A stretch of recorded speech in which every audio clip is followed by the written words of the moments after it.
Welcome to Growing Younger Health and Fitness podcast designed for people over 40.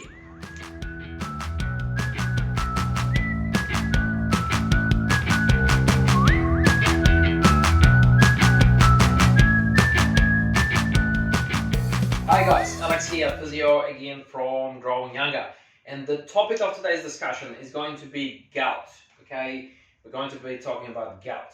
So the reason why I've chosen gout for today is because, first of all, there's a lot of people that we see in Growing Younger that have gout, and also a lot of people who have gout and know they have gout, they don't fully understand the condition. They don't know how to manage it. They don't even understand what causes it. Okay, so I'm going to clarify things. I'm gonna put things in simple language so everyone can understand what's happening. Okay, so first of all, so one thing important to note is that gout is a type of inflammatory arthritis. Okay, so it is a type of arthritis.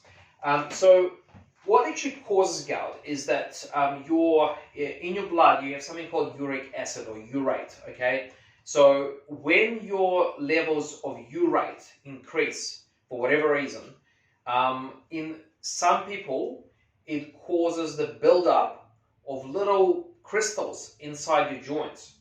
So these crystals, once there's enough of them, it's almost like having sharp little broken glass inside your joints. Okay, so gout usually affects the joints of your lower extremities, so your legs. Okay, so the most common would be your great toe. So the base of your great toe would be one of the most commonly affected joints in your body, followed by the ankle, and then followed by the knee. Okay. So those are the three most common joints to be affected.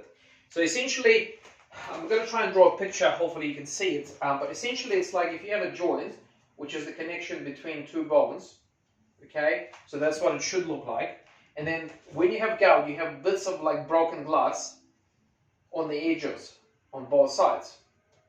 So as you can imagine, that would not be a very comfortable experience.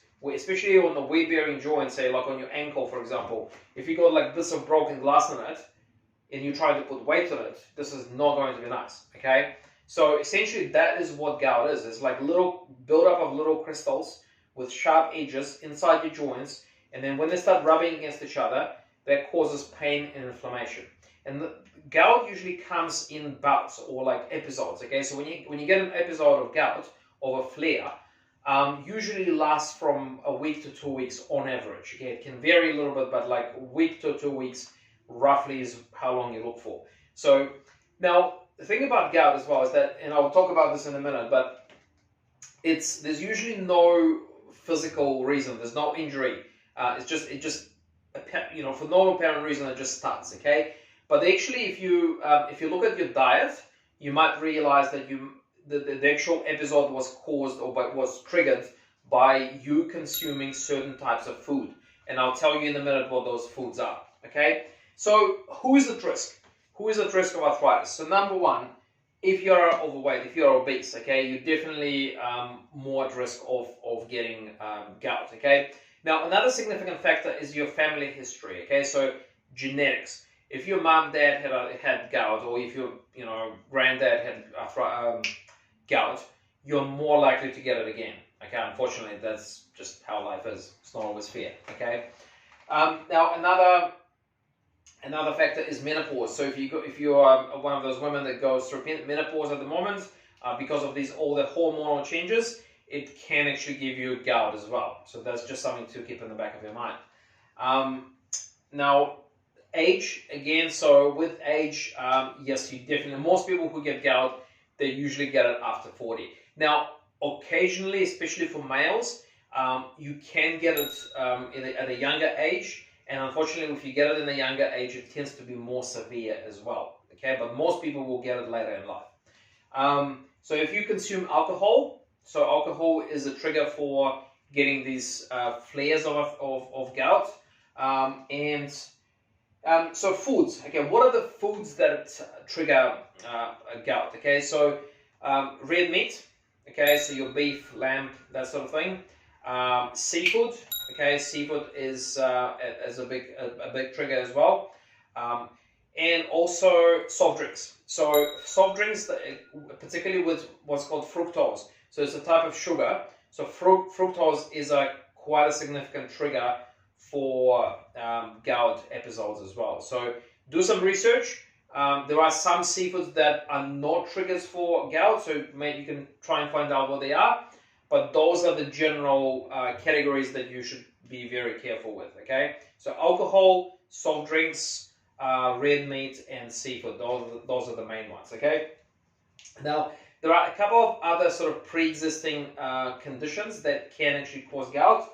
So those are high blood pressure, okay, diabetes, and high cholesterol. Now, we'll just quickly talk about what can you do if you have gout, okay? Well, how can you get relief, okay? So always be guided by your doctor, okay? Always get it. If you think you have gout but you're not sure, talk to your doctor, get a diagnosis, okay? Now, there are medication ways of dealing with it, and your doctor will guide you through it. However, there are a couple of natural things that you can do to at least get some relief, okay? So you should be, if you are overweight, try and reduce your weight. That's pretty obvious, okay? If you have high blood pressure, obviously you need to address it, and some of it could be medical with your doctor. Some of it means just you just need to get fit. So when you get fit, when you exercise, you can actually reduce your blood pressure the natural way. So diabetes kind of similar. If you have a high blood sugar level, so you can actually reduce it by eating healthy and doing regular exercise. And cholesterol, very similar as well. So you can actually reduce your cholesterol by exercising regularly, okay? So those are kind of the areas to cover. Now, if you already have an episode of gout, it can be very painful, okay? You may not even feel like exercising, and if it's too painful, you probably shouldn't force it. And a couple of things you can do to help it is like just sometimes it helps to put a bit of ice on the area of the body that's hurting, and that can actually give you a little bit of relief, okay?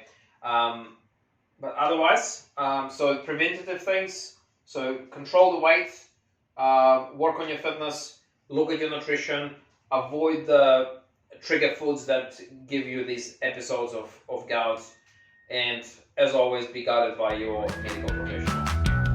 All this for now.